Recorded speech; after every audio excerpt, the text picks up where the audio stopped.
સારું, પણ તે મને આટલું અર્જન્ટ કેમ બોલાવ્યું કે તો પેલા. બાલ્કનીમાં જઈએ, થોડુંક સફોકેટિંગ લાગી રહ્યું છે અહીંયા.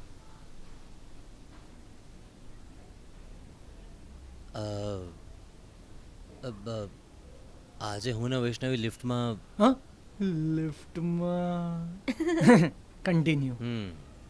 લિફ્ટમાં જતી વખતે મેં એને પૂછી લીધું કે એનો બોયફ્રેન્ડ છે કે નહીં.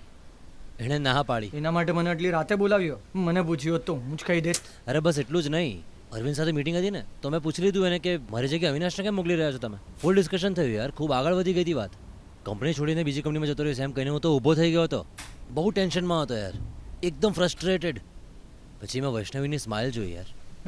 બસ પછી બધું ટેન્શન ગાયબ થઈ ગયું. બોલ, એકદમ શાંત થઈ ગયો. ખબર છે એની સ્માઇલમાં જ કંઈક અલગ છે યાર, કંઈક જાદુ છે એમાં. બસ એની સાથે રહેવાનું મન થાય છે, એની સાથે વાતો કરવાનું મન થાય છે, પણ વાત નથી કરી શકતો યાર. ખબર નહીં કેમ પણ શ્વાસ લેવાની તકલીફ પડે છે. ખબર છે પણ એક ફિલિંગ બહુ ગમે છે યાર.